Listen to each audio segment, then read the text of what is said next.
अस्सलामुअलैकुम dear students. हमने last lecture में ये चीज़ सीखी थी कि एक आइसोलेटेड एटम जो होता है उसके energy levels like a line होते हैं, लेकिन जब एक एटम डिफरेंट एटम्स के साथ मिलकर कोई क्रिस्टल बनाता है तो फिर उनके जो एनर्जी लेवल्स हैं वो चेंज हो जाते हैं।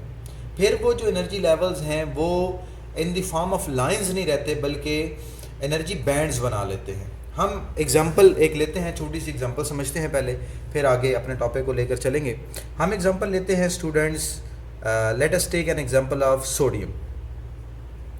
Late us take an example of sodium Na। इसकी अब एग्जांपल लेते हैं तो हमें यहाँ से कुछ चीज़ें क्लियर हो जाएंगी।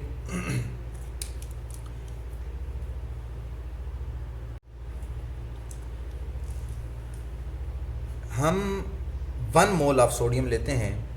Suppose we have 1 mole of sodium. जैसा कि आपको पता है स्टूडेंट्स, एक मोल के अंदर 6 × 10⁻23 एटम्स मौजूद हैं। अब सोडियम का जो एटॉमिक नंबर है वो है 11।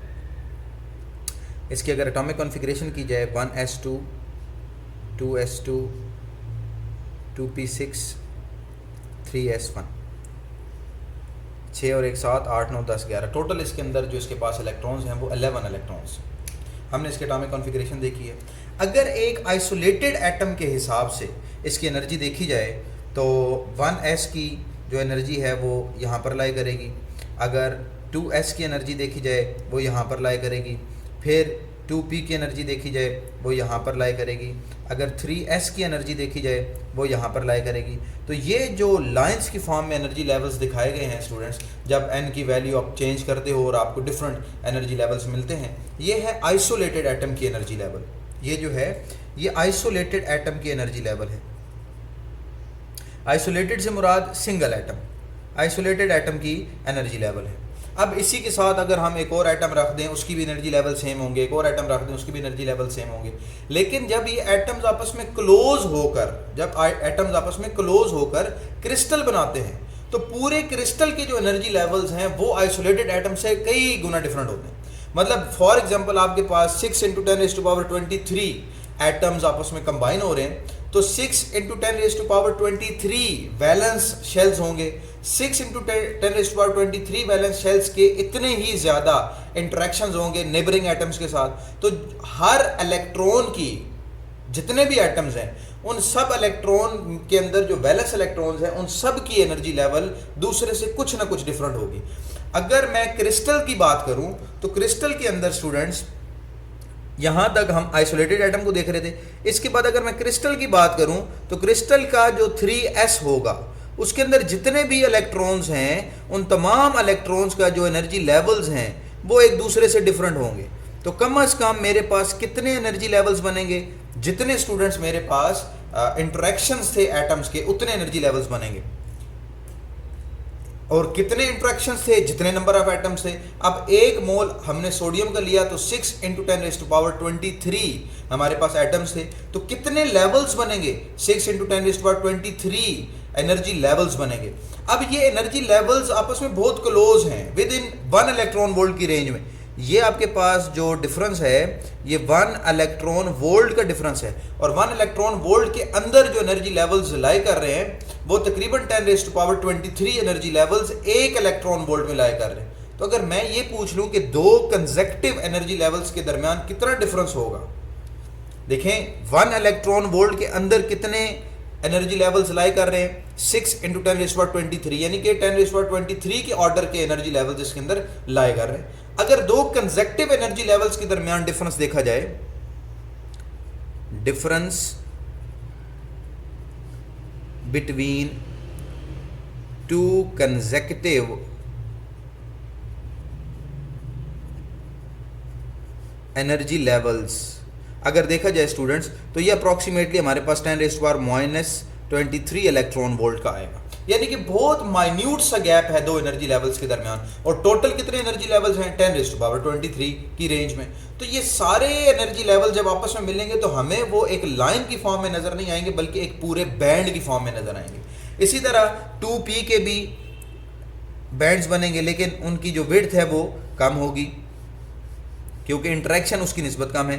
इसी तरह हम 2s की देखें तो उसके उससे भी कम होंगे, लेकिन 1s की जब देखेंगे तो 1s तो तकरीबन आपके पास लाइन की फॉर्म में ही होगा क्योंकि इसका नेबरिंग एटम्स के साथ इतना ज़्यादा इंट्रैक्शन नहीं है।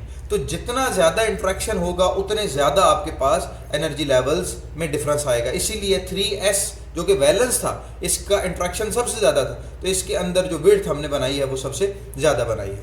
तो स्टूडेंट्स ये आपने देख लिया कि जब तक आपके पास एटम आइसोलेटेड फॉर्म में था, जब तक आपके पास एटम आइसोलेटेड फॉर्म में था, ये आपके पास लाइन से लेफ्ट साइड पर, तो एनर्जी लेवल्स लाइन की फॉर्म में थे ये सारे एनर्जी लेवल्स। लेकिन जब वो क्रिस्टल बना लेंगे तो क्रिस्टल के जो एनर्जी लेवल्स हैं वो in the form of line नहीं होंगे बल्कि in the form of bands होंगे। इन बैंड्स को कहते हैं एनर्जी बैंड्स। ये जो बैंड्स हैं इन्हें क्या कहते हैं?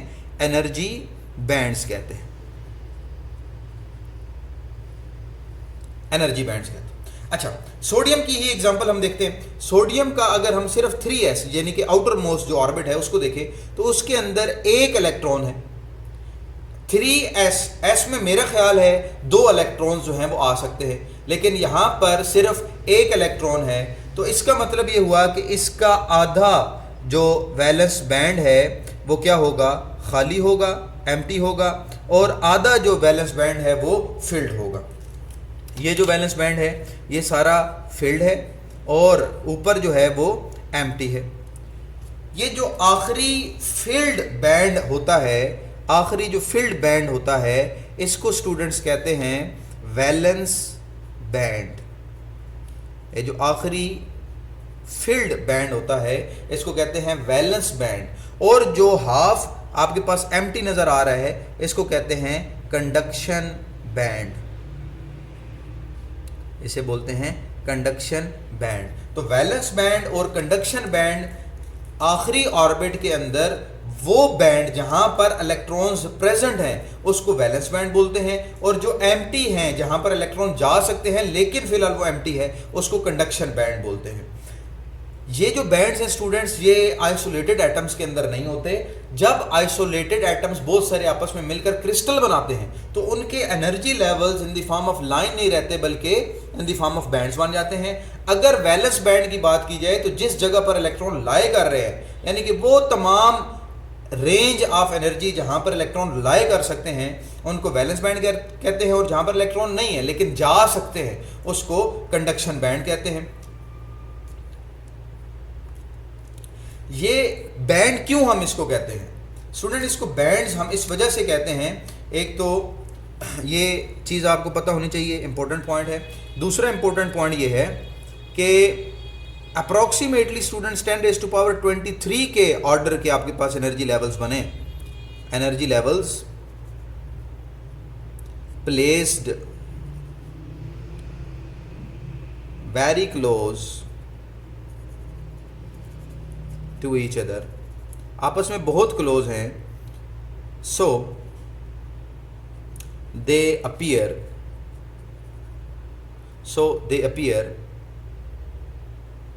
एज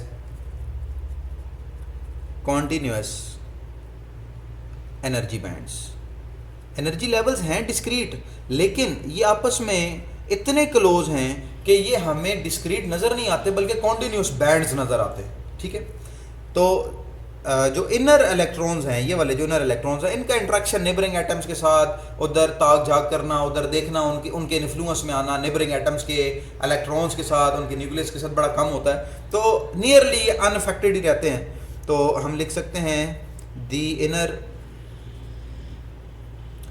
इनर इलेक्ट्रॉन नियरली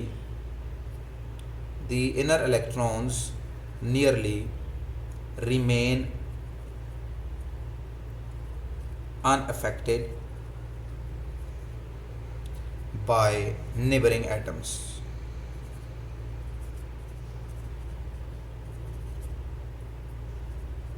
जो नेबरिंग एटम्स हैं उनसे तकरीबन ये अनअफेक्टेड ही रहते हैं। तो स्टूडेंट्स ये एनर्जी बैंड्स के बारे में 3 बातें आपने देखी हैं। ये हमने सोडियम की एग्जांपल ली है। सोडियम के अंदर अगर आप देखें गौर से तो वैलेंस बैंड जहाँ पर ख़त्म हो रहा है उसके फ़ौरन बाद ही कंडक्शन बैंड स्टार्ट हो रहा है। वैलेंस बैंड जहाँ पर ख़त्म हो रहा है उसके फ़ौरन बाद ही कंडक्शन बैंड स्टार्ट हो रहा है। अब हम आगे एग्जांपल लेते हैं या एनर्जी बैंड्स को ज़रा डिफाइन कर लेते हैं कि वैलेंस बैंड की डेफिनेशन क्या है, कंडक्शन बैंड की डेफिनेशन क्या है। फिर वैलेंस बैंड और कंडक्शन बैंड के दरमियान बाज़ औक़ात कुछ मटेरियल्स के अंदर, कुछ कंडक्टर्स के अंदर जिनको हम सेमी कंडक्टर्स बोलते हैं या इंसुलेटर्स के अंदर भी दरमियान में एनर्जी गैप आ जाता है जहाँ पर इलेक्ट्रॉन लाई नहीं कर सकते। तो वो क्या चीज़ें हैं स्टूडेंट्स, उसको भी ज़रा देख लेते हैं। इसको आप जल्दी से पॉज करके वीडियो को नोट कर लें। जी स्टूडेंट्स, आपने नोट डाउन कर लिया होगा। अब हम एक छोटी सी डायग्राम देखते हैं क्रिस्टल की एनर्जी लेवल्स के बारे में। उधर से आपको कुछ मज़ीद चीज़ें समझ आ जाएंगी। ये है स्टूडेंट्स एनर्जी लेवल। अभी हमने देखा कि एनर्जी लेवल, ये जो एनर्जी लेवल है, लेवल्स यहाँ पर जो लाई कर रहे हैं इसको हम कह देते हैं वैलेंस बैंड। ये जो एनर्जी लेवल है ऑक्युपाइड बाय इलेक्ट्रॉन्स, इसको हम कह देते हैं वैलेंस बैंड। और ये जो एनर्जी लेवल है इसको हम कह देते हैं कंडक्शन बैंड, क्योंकि हमने कंडक्शन बैंड को भी डिफाइन किया कि वैलेंस बैंड के ऊपर जो एम्प्टी जगह होती है जहां इलेक्ट्रॉन होते नहीं है लेकिन जा सकते हैं उसको कंडक्शन बैंड कहते हैं। अच्छा, सोडियम के केस में वैलेंस बैंड के बिल्कुल ऊपर कंडक्शन बैंड था। सोडियम के केस में वैलेंस बैंड के बिल्कुल ऊपर कंडक्शन बैंड था, लेकिन यहाँ पर जो डायग्राम बनी है उसमें वैलेंस बैंड और कंडक्शन बैंड के दरमियान एक फ्री एरिया है। इस फ्री एरिया को बोलते हैं फॉरबिडन एनर्जी गैप। इसको बोलते हैं फॉरबिडन एनर्जी गैप। स्टूडेंट्स, पहले इन तीनों चीज़ों को हम डिफाइन करते हैं, फिर हम अपने कंडक्टर्स को, सेमीकंडक्टर्स को और इंसुलेटर्स को valence band, forbidden energy gap और कंडक्शन बैंड के विद रिस्पेक्ट से हम सेपरेट करेंगे कि इनमें क्या क्या डिफरेंसेस हैं। सबसे पहले हम वैलेंस बैंड को डिफाइन करते हैं। What is valence band?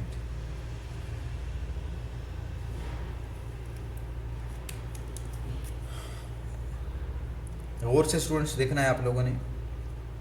Range of energies possessed by valence electrons in a crystal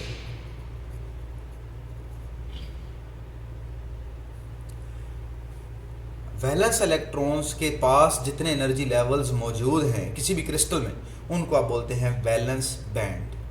ठीक, ये इसकी पहला पॉइंट है। दूसरा पॉइंट देखते हैं।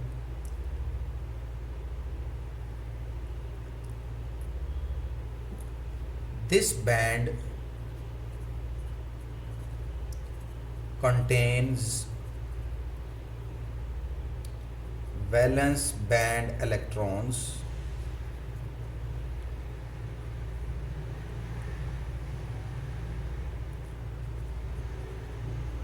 which are not responsible for conduction.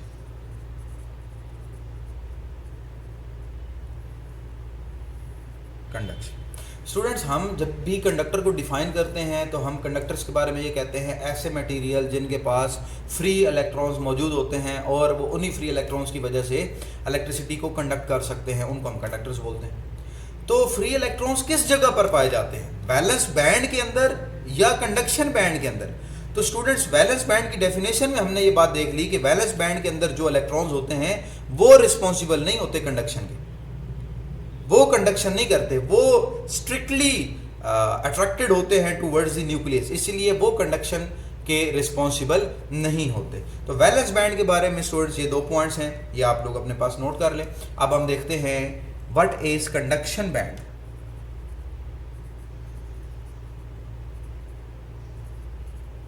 What is conduction band? Conduction band क्या होता है जी? वैलेंस बैंड के ऊपर जो बैंड होता है उसको आप बोलते हैं conduction band. The band above valence band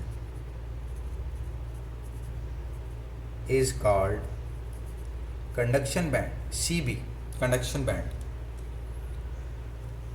और दूसरी डेफिनेशन भी इसकी स्टूडेंट्स हो सकती है, उसको हम डिफाइन कर सकते हैं ऐसे, the range of energies possessed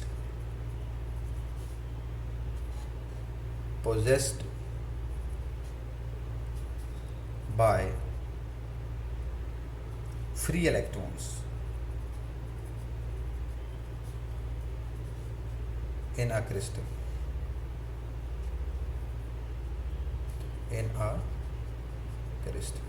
तो स्टूडेंट्स यहाँ से आपको एक बात तो क्लियर होगी कि जो हम एटम के बारे में बात करते हैं, क्रिस्टल के बारे में बात करते हैं या कंडक्टर के बारे में बात करते हैं कि उसके पास फ्री इलेक्ट्रॉन्स हैं, वो फ्री इलेक्ट्रॉन्स किस जगह पर हैं? वो free electron students conduction band के अंदर है।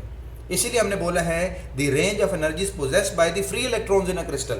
कंडक्शन बैंड के अंदर जो फ्री इलेक्ट्रॉन्स हैं उनकी जो एनर्जी लेवल्स या रेंजेस हैं उसको आप क्या बोलते हैं? कंडक्शन बैंड बोलते हैं। यही जो इलेक्ट्रॉन्स हैं कंडक्शन बैंड के अंदर, these electrons are basically responsible for the conduction. These conduction band electrons are responsible for the conduction। Valence band की डेफिनेशन भी होगी, कंडक्शन बैंड की डेफिनेशन भी होगी। अब स्टूडेंट्स देखते हैं व्हाट इज फॉरबिडन गैप, और इसी फॉरबिडन गैप से हम लोग तीन चीज़ों को डिफरेंशिएट करेंगे। किस किस को? कंडक्टर्स को, सेमीकंडक्टर्स को और इंसुलेटर्स को, कि इनमें क्या फ़र्क है।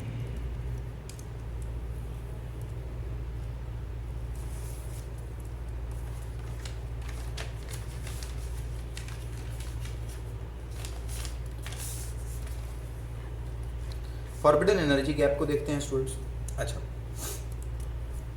हमने अभी जो डायग्राम बनाई है उसके मुताबिक ये हमारे पास है वैलेंस बैंड,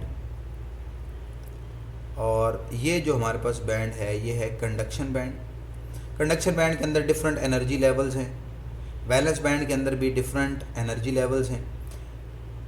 इसकी जो एनर्जी है उसको हम एनर्जी ऑफ कंडक्शन EC से रिप्रेजेंट कर लेते हैं, इसको एनर्जी ऑफ वैलेंस इससे रिप्रेजेंट कर देते हैं। तो स्टूडेंट्स ये जो एनर्जी गैप है, एनर्जी गैप वो किसके इक्वल होगा?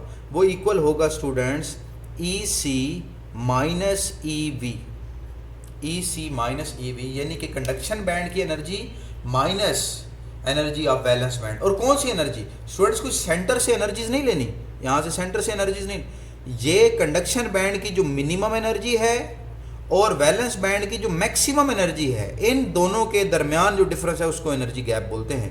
Energy gap is energy of conduction band, लेकिन कौन सी? Minimum, minus energy of valence band, कौन सी? मैक्सिमम। वैलेंस बैंड की मैक्सिमम एनर्जी और कंडक्शन बैंड की मिनिमम एनर्जी में जो डिफरेंस है उसको एनर्जी गैप कहते हैं। यहां पर स्टूडेंट्स इलेक्ट्रॉन लाई नहीं कर सकता। इलेक्ट्रॉन वैलेंस बैंड में मौजूद होते हैं, जब वो एनर्जी गेन करते हैं तो वो एनर्जी गेन करके कंडक्शन बैंड में जा सकते हैं, लेकिन जो फॉरबिडन गैप है यहाँ पर इलेक्ट्रॉन्स लाए नहीं कर सकते। तो इसके बारे में भी हम देख लेते हैं, लिख लेते हैं, कुछ नोट्स बना लेते हैं। इलेक्ट्रॉन्स इन वैलेंस बैंड में gain energy and jumps into conduction band. The electrons can not be found in the region between conduction band and valence band. इन दोनों रीजन्स के दरमियान इलेक्ट्रॉन्स नहीं रह सकते। दिस रीजन इज restricted या prohibited, यानी कि मना है for electrons. These energy levels are called energy gaps.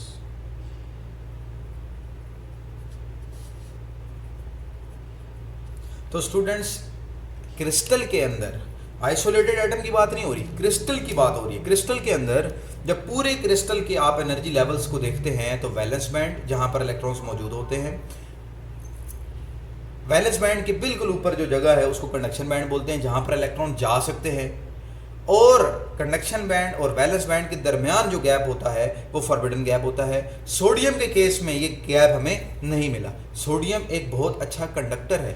इसका मतलब ये हुआ कि जो कंडक्टर्स होते हैं उनके दरमियान में फॉरबिडन गैप नहीं होता, या अगर होता है तो बहुत माइन्यूट होता है। मोस्टली हम ये लिखते हैं कि फॉरबिडन गैप कंडक्टर्स के अंदर नहीं होता। वैलेंस बैंड और कंडक्शन बैंड नियरली एक दूसरे को ओवरलैप कर रहे होते हैं। जल्दी से वीडियो को पॉज करके आप लोग अपने नोट्स कंप्लीट करें, फिर आगे चलते हैं। जी स्टूडेंट्स, होपफुली आपको यहाँ तक बातें समझ आ गई होंगी। अब हम एक बहुत ही प्यारा टेबल बनाने जा रहे हैं। इस टेबल से आप लोगों को एनर्जी बैंड थ्योरी की समझ आएगी कि कंडक्टर्स, सेमीकंडक्टर्स और इंसुलेटर्स में डिफरेंस क्या है। हम डिफरेंस देखने जा रहे हैं conductors,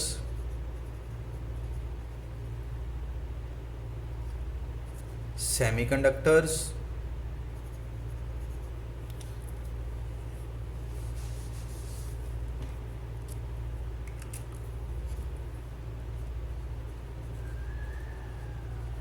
conductors,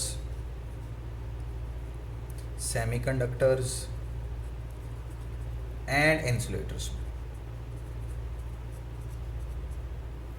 on the basis of bands, energy bands. अच्छा, एनर्जी बैंड्स तो हमने देखे हैं स्टूडेंट्स कितनी तरह के होते हैं। वैलेंस बैंड होता है सबसे पहले, वैलेंस बैंड, वैलेंस बैंड के बाद forbidden energy gap, forbidden gap, और फॉरबिडन गैप के बाद कंडक्शन बैंड, उसके बाद कंडक्शन बैंड।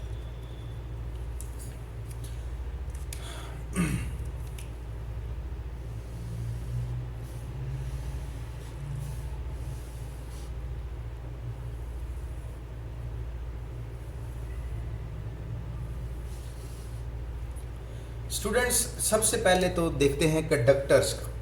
कंडक्टर्स के बारे में हम क्या कहते हैं? कंडक्टर्स के बारे में हम ये कहते हैं कि कंडक्टर्स ऐसे मटेरियल्स हैं जिनके पास फ्री इलेक्ट्रॉन्स मौजूद हैं। और अभी हमने थ्योरी में देखा कि वो फ्री इलेक्ट्रॉन्स कहाँ पर पाए जाते हैं, वो कंडक्शन बैंड में पाए जाते हैं। तो कंडक्टर्स के जितने भी इलेक्ट्रॉन्स हैं वो सारे के सारे कहाँ पर पाए जाते हैं? कंडक्शन बैंड में। इसका मतलब इसका जो कंडक्शन बैंड है वो क्या है? कंप्लीटली फिल्ड है। जो कंडक्शन बैंड है कंडक्टर्स का वो ऑलमोस्ट क्या है? Completely filled. अगर सारे इलेक्ट्रॉन्स कंडक्शन बैंड में हैं तो फिर वैलेंस बैंड क्या हुआ? वैलेंस बैंड हुआ स्टूडेंट्स एम्प्टी। कंडक्टर्स कंडक्ट कर सकते हैं, इसका मतलब इसके सारे इलेक्ट्रॉन कंडक्शन बैंड में मौजूद हैं। अगर सारे इलेक्ट्रॉन कंडक्शन बैंड में मौजूद है तो वैलेंस बैंड क्या हुआ? एम्प्टी हुआ। अच्छा, इंसुलेटर्स के बारे में। इंसुलेटर्स वो होते हैं जो कंडक्ट नहीं कर सकते, नालायक होते हैं, ये नहीं कर सकते। अब इंसुलेटर्स कंडक्ट अगर नहीं कर सकते, क्यों नहीं कर सकते जी? क्योंकि इसके तमाम इलेक्ट्रॉन्स कंडक्शन बैंड में नहीं होते। इसका कंडक्शन बैंड एम्प्टी होता है।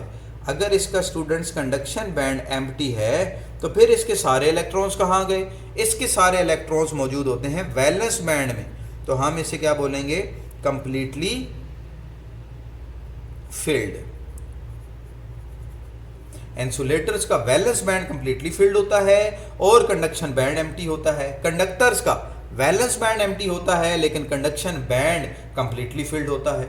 अब क्यों वैलेंस बैंड इसका एम्प्टी है, सारे इलेक्ट्रॉन कंडक्शन में क्यों चले गए? दरमियान में तो हमने देखा था फॉरबिडन गैप भी होता है, लेकिन यहां पर इलेक्ट्रॉन वैलेंस बैंड से उठकर कंडक्शन बैंड में कैसे चले गए? चूंकि बेटा कंडक्टर्स के अंदर फॉरबिडन गैप नहीं होता, नो एनर्जी गैप। सोडियम की एग्जांपल में देखा है कि उसके अंदर कोई एनर्जी गैप नहीं था, नो एनर्जी गैप। ओवरलैप्ड होते हैं ये दोनों बैंड्स, ओवरलैप्ड। कौन कौन से? Valence band and conduction band, ये दोनों बैंड आपस में ओवरलैप्ड होते हैं। ठीक, अच्छा जी, अब आ जाए जरा इंसुलेटर्स पर कि इंसुलेटर्स के इलेक्ट्रॉन्स जो हैं वो वैलेंस बैंड से उठकर कंडक्शन बैंड में क्यों नहीं जा सकते? इसलिए नहीं जा सकते कि इनके दरमियान बहुत बड़ा फॉरबिडन गैप होता है, लार्ज फॉरबिडन गैप। इस लार्ज फॉरबिडन गैप की वजह से इलेक्ट्रॉन यहां से उठकर यहां पर नहीं जा सकते। तो ये तो स्टूडेंट्स आपने कंडक्टर्स और इंसुलेटर्स को डिफाइन कर दिया। अब आ जाए सेमीकंडक्टर्स। हमने सेमीकंडक्टर्स की पहली डेफिनेशन ये लिखी थी कि ऐसा कंडक्टर या ऐसा मटेरियल जिसकी इलेक्ट्रिक प्रॉपर्टीज जो है वो कंडक्टर्स और इंसुलेटर्स के दरमियान लाई करती हैं। अब दरमियान कैसे लाई कर सकती हैं? कंडक्टर का होता है एम्प्टी वैलेंस बैंड, इंसुलेटर्स का होता है कंप्लीटली फिल्ड। तो ये उसके दरमियान स्टूडेंट्स कैसे लाई करेगा? इसका मतलब ये हुआ कि हम इसको लिख सकते हैं कि इसका वैलेंस बैंड होता है पार्शियली फिल्ड। इसी तरह अगर सेमीकंडक्टर्स का कंडक्शन बैंड देखा जाए, आधे इलेक्ट्रॉन्स पार्शियली फिल्ड इलेक्ट्रॉन्स हैं इसके वैलेंस बैंड में, तो पार्शियली कहां पर होंगे? कंडक्शन बैंड में। पार्शियली फिल्ड इसके आ गए यहां पर। अब क्यों इलेक्ट्रॉन यहां पर भी और यहां पर भी मौजूद हैं? दरमियान में गैप का क्या है? तो स्टूडेंट्स इसके दरमियान जो गैप होता है वो होता है नैरो गैप, बहुत नैरो सा गैप होता है। इलेक्ट्रॉन्स कुछ मौजूद होते हैं वैलेंस बैंड में, कुछ मौजूद होते हैं कंडक्शन बैंड में। जैसे जैसे वैलेंस बैंड के इलेक्ट्रॉन्स को एनर्जी मिलती जाती है वो उठकर कंडक्शन बैंड में जाते रहते हैं, और जैसे जैसे कंडक्शन बैंड में इलेक्ट्रॉन्स बढ़ते हैं कंडक्टिविटी ऑफ सेमीकंडक्टर्स भी इंक्रीज होती है। तो ये स्टूडेंट्स ऑल अबाउट है आपके पास एनर्जी बैंड थ्योरी। आप इसको नोट डाउन कर लें, जल्दी से वीडियो को पॉज करके नोट डाउन कर लें। नेक्स्ट हमारा जो टॉपिक आएगा वो सेमीकंडक्टर्स पर आएगा कि सेमीकंडक्टर्स के अंदर इंट्रिंसिक क्या होते हैं, एक्सट्रिंसिक क्या होते हैं, जहां से हमने अपनी इलेक्ट्रॉनिक्स स्टार्ट करनी है। होपफुली आपको समझ आ गई होगी। अपना ख्याल रखिएगा। Thank you. Allah Hafiz.